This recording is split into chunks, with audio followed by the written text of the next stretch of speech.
ಶ್ವಾಸನು ನರೋಲಿ ಬಂದೆಯ ಶ್ವಾಸನು ನರೋಲಿ ಬಂದೆಯ ಶ್ವಾಸನು ನರೋಲಿ ಬಂದೆಯ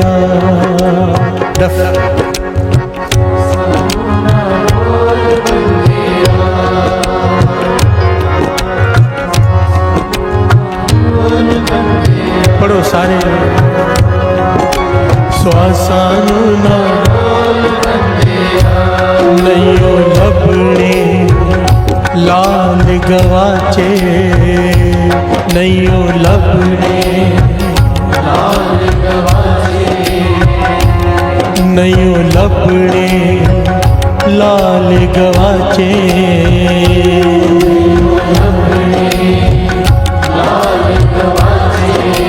ಶ್ವಾಸನು ನರೋಲಿ ಬಂದೆಯ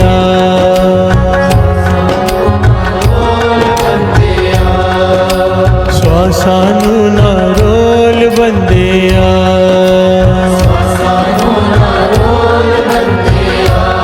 ನಯ್ಯೋ ಲಬड़े लाल गवाचे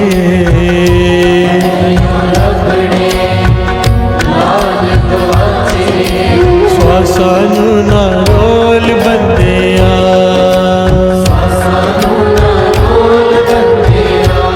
नाम जप ले संगत विच आके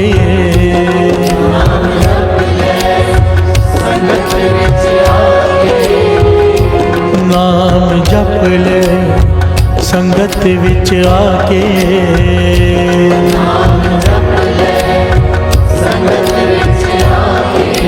ಶ್ವಾಸನು ನರೋಲಿ ಬಂದೆಯ ಶ್ವಾಸನು ನರೋಲಿ ಬಂದೆಯ ಶ್ವಾಸನು ನರೋಲಿ ಬಂದೆಯ ಶ್ವಾಸನು ನರೋಲಿ ಬಂದೆಯ ಶ್ವಾಸನು ನರೋಲಿ ಬಂದೆಯ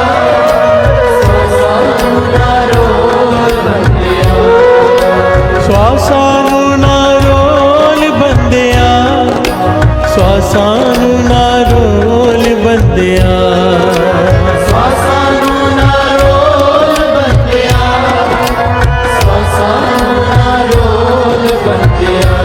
ನಯ್ಯೋ ಲಬड़े लाल गवाचे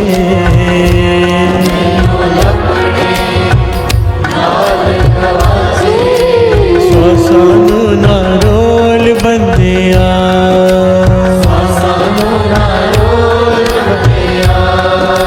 ಶ್ವಾಸನು ನರೋಲಿ ಬಂದೆಯ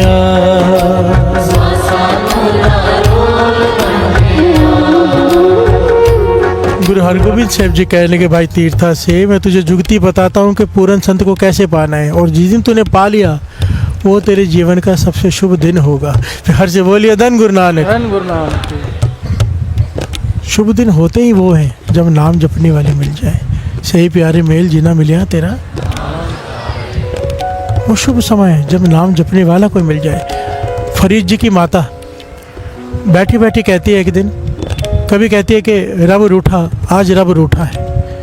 किसी दिन कहती है आज रब टूटा है, फिर कहती है आज रब रूठा है। किसी ने पूछा क्या कहते रहते हो, आज रब रूठ गया, आज रब टूट गया। टूट के बाद प्रसन्न है, रूठा है मतलब नाराज़ है। कहने कैसे हिसाब लगाते हो, रब रूठा है या रब प्रसन्न है। कहने कि जब कोई नाम जपने वाला मिल जाता है। हर से बोलिए धन गुरु नानक। कोई नाम जपने वाली रूह भेज देता है, उससे बातें होती हैं गुरु की, प्रभु की, खुदा की, तो मैं समझ जाती हूँ आज रब प्रसन्न है मुझ पर। फिर से बोलिए धन गुरु नानक। वो शुभ समय है। और जिस दिन कोई निंदक मिल जाता है, फिर से बोलिए धन गुरु नानक, समय व्यर्थ गंवाने वाला, यहाँ वहाँ की बातें करने वाला, तो समझ जाती हूँ कि आज भगवान नाराज़ है मुझसे। फिर से बोलिए धन गुरु नानक। और यही सच्चाई है। मुहूर्त वही अच्छा है जिसमें नाम याद आ जाए। फिर से बोलिए धन गुरु नानक। आप जिस वक्त किसी का भला कर रहे हो वो मुहूर्त अच्छा। फिर से बोलिए धन गुरु नानक। आप जिस वक्त किसी का दुख दूर करने की कोशिश कर रहे हो उससे अच्छा कौन सा मुहूर्त हो सकता है। हर से बोलिए धन गुरु नानक। जिस वक्त आपको एक आशीष मिल रहा है या हृदय से आपकी सेवा के बदले, वही मुहूर्त अच्छा। हर से बोलिए धन गुरु नानक। गुरु हरगोबिंद साहब जी कहने लगे, एक राजा था, उन्होंने घटना सुनाई। राजा ने अपने मंत्रियों से पूछा कि मैं जो असली हंस होते हैं, हंस ना दुर्लभ होते हैं, सत्संग जी कॉमन नहीं है हंस, हम जिन्हें हंस समझते हैं वो बगले होते हैं। हर जगह बोलिए धन गुरु नानक। हंस कॉमनली दिखाई नहीं देते, वो मान सरोवर पे रहते हैं। प्यार से बोलिए धन गुरु नानक। तो राजा का मन था कि मैं देखना चाहता हूँ हंसों को। तो मंत्रियों से पूछा कोई सलाह दो, कि सब किसी के पास कोई सलाह नहीं थी। तो राजा पर ज्ञानी था, उसने कहा काम करते हैं, एक तालाब बनाओ, बड़ा सुंदर तालाब, बगीचा भी बहुत बढ़िया, बड़ा तालाब, बड़ा बगीचा, और वहाँ पर थोड़ी थोड़ी दूरी पर हर तरह के पक्षी के लिए जो वो खाते हैं उनके लिए अन्न रोज रखो। प्यार से बोलिए धन गुरु नानक। दिन के चारों टाइम रखो, ये सिलसिला चालू कर दो। तो सबने कहा क्या होगा? कहने लगे सारे पक्षियों की सेवा करेंगे, चाहे कोई भी हो, एक दिन हंस भी आ जाएंगे। प्यार से बोलिए धन गुरु नानक। धन गुरु नानक। ज्ञानी था राजा। 3-4 साल लग गए, बहुत सारे पक्षी आने लगे, पक्षियों में उस्तत होने लग गए कि ये राजा इतनी सेवा करता है पक्षियों की। बात पहुंची मानसरोवर में, एक पक्षी गया, उसने हंसों को बताई बात। प्यार से बोलिए धन गुरु नानक। उन्होंने सुना, अच्छा इतनी सेवा करता है राजा, हम भी उसके दर्शन करके आएंगे जो पक्षियों की इतनी सेवा करता है। इस जिज्ञासा से मानसरोवर से हंसों का जोड़ा उड़कर आया और उस तालाब पे आकर बैठ गया। प्यार से बोलिए धन गुरु नानक। ये घटना गुरु हरगोबिंद साहब जी भाई तीर्था को सुना रहे हैं। कहते हैं कि वो आकर बैठ गया तालाब पे, तो नौकरों ने जाके राजा को कहा कि हंस आ गए। राजा गया, दर्शन किए, उनके आगे दूध रखे, उनके मोती रखे, जो हंसों की खुराक होती है। कहते हैं कि वो सीप में से मोती निकाल के ही वो खाते हैं, जो सुच्चे मोती होते हैं। तो राजा ने वो दिए उन्हें, उन्होंने दूध में से पानी अलग किया हंसों ने। फिर से बोलिए धन गुरु नानक। अब आपको पता है वाणी में बहुत जगह पे ये बात आती है कि हंस दूध में से पानी अलग कर देते हैं। अगर दूध पानी मिला के रखो तो पानी अलग कर देते हैं, दूध पी जाते हैं। फिर से बोलिए धन गुरु नानक। इतना ज्ञान होता है उनको। एक्चुअली में ये साइंटिफिकली है कि उनके चोंच में खटास होती है, वो दूध में चोंच मारते हैं तो वो पनीर बन जाता है। फिर से बोलिए धन गुरु नानक। वो पनीर खा लेते, पानी बचता तो लोग कहते हैं दूध में से पानी अलग कर दिया। फिर से बोलिए धन गुरु नानक। धन गुरु नानक। खैर वो हंसों ने वो मोती खाए, पिया, दूध में से पानी अलग करके दूध पिया और अपने भीतर से एक सुच्चा मोती निकाला। प्यार से बोलिए धन गुरु नानक। जो राजा को एक गिफ्ट दिया उन्होंने, अपने भीतर से एक सुच्चा मोती निकाला, बड़ा कीमती, और वहाँ रख के उड़कर चले गए। राजा ने हंसों के दर्शन भी कर लिए पहली बार, और वो मोती उठा के जब उसने सारे देश के जौहरियों को दिखाए तो कहने के राजन जितना धन तुम्हारे पास तिजोरी में है, अपने खजाने में है, वो सारा एक तरफ और ये मोती की कीमत एक तरफ। प्यार से बोलिए धन गुरु नानक। धन गुरु नानक। इस घटना को सुना के गुरु हरगोबिंद साहब जी कहने लगे कुछ समझ में आया? तीर्था कहने लगे पातशाह बात समझ में नहीं आई। कहने लगे हर संत की सेवा कर। प्यार से बोलिए धन गुरु नानक। हर संत की, बस सच्चा अपने आप आ जाएगा एक दिन। प्यार से बोलिए धन गुरु नानक। सच्चा अपने आप आ जाएगा एक दिन। इस बात को समझना बड़े ध्यान से। निंदा मत करो किसी की भी, चाहे कोई कैसा भी है। अपनी तरफ से सेवा कर लो। पता नहीं कौन पूरा कौन अधूरा, हमारे पास कौन सा पैरामीटर है। प्यार से बोलिए धन गुरु नानक। हम किसी के बारे में क्यों बोले? अगर वो सच्चा हुआ तो दास ने पहले भी कहा था इतना बड़ा रिस्क क्यों ले। प्यार से बोलिए धन गुरु नानक। रिस्क लेने के लिए बहुत सारे काम है, एक रिस्क ये फैक्टर छोड़ दो, इसको पता नहीं होता। एक आम आदमी की निंदा भी जहर के समान है, और एक संतों की निंदा कहते हैं पुण्य, आग लग जाती है पुण्यों को उसी वक्त। कोई संत की निंदा कर दे, संत की निंदा के ऊपर तो 12वीं अष्टपदी पूरी भरी पड़ी है सुखमनी साहब जी की। फिर से बोलिए धन गुरु नानक। जिसे पढ़ के डर लगता है, कहाँ पे जाता है मन। फिर से बोलिए धन गुरु नानक। संत का दुखी अध बीच ते टूट है, कितने काज ना पूछो, उसका कोई कार्य रास नहीं होगा, उसका शरीर बीच में से टूट। कैसी कैसी बदअसीसी और शराब है पूरे में कि जो संत का दुखी है। फिर से बोलिए धन गुरु नानक। असली संत को पाने का तरीका बताया है कि सबकी सेवा कर, सच्चा एक दिन अपने आप तेरे पास आ जाएगा और तुझे ज्ञान हो जाएगा। क्यों? जिसे मिली है मन होए आनंद। फिर से बोलिए धन गुरु नानक। जब सच्चा आएगा तेरे भीतर एक आनंद की झरनाहट पैदा हो जाएगी।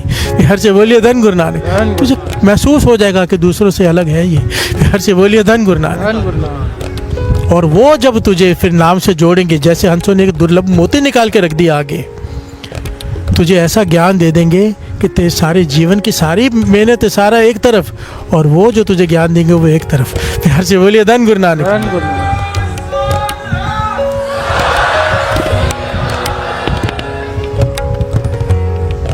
और संतों का ज्ञान में से ज्ञान क्या है? श्वासों को संभाल लो। गुरु नानक पातशाह ने ज्ञान देने सालसराय जौहरी के पास चले गए और जब सालसराय जौहरी ने आके चरणों पे माथा टेका, कहने लगे तू ये लाल की कीमत को जानता है? तूने इस लाल की बेशकीमती लाल, सारी घटना सबने सुन रखी है। कहने लगे तुझे इसकी कीमत का पता है पर तेरे पास इससे बेशकीमती लाल है उसका नहीं पता। वो कहने लगा मेरे पास इससे बेशकीमती लाल कौन सा है? मैंने तो पहली बार इतना कीमती लाल दिखा है। बेशकीमती हीरा उसे लाल कहते हैं। कहने लगे तेरे पास जो श्वास है तेरे। प्यार से बोलिए धन गुरु नानक। धन गुरु नानक। गुरु नानक पातशाह कहते हैं ऐसे लाखों लाल देके भी एक श्वास नहीं खरीद सकता तू, इसकी कीमत को पहचान। यहाँ पे गुरु नानक पातशाह ने पंक्तियां उच्चारण की, सुन सालस तू जौहरी अपना लाल पहचान। प्यार से बोलिए धन गुरु नानक। धन गुरु नानक। हे सालसराय जौहरी अपने असली लाल को पहचान, ये श्वास बेशकीमती श्वास। और यही बात यहाँ पे हम पढ़ रहे हैं कविता में। आइए फिर से गा लें। नैयो लबने लाल गवाचे,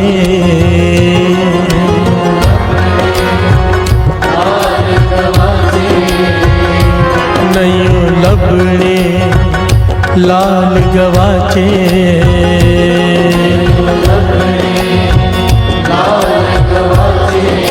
श्वासानु ना रोल बंदिया,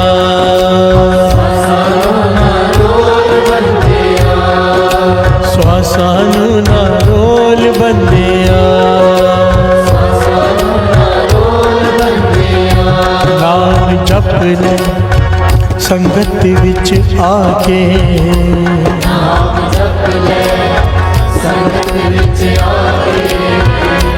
नाम जप ले संगत विच आके,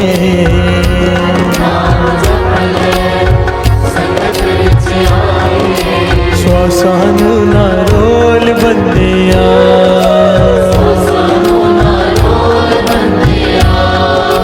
श्वासानु ना रोल बंदिया, श्वासानु ना रोल बंदिया,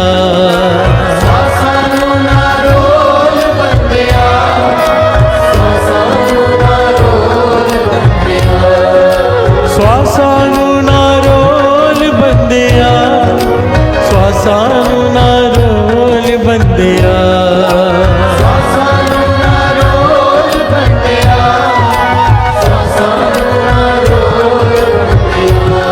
यो लबने लाल गवाचे,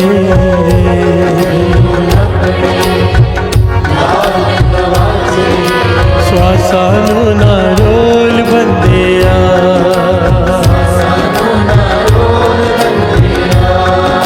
श्वासानु ना रोल बंदिया,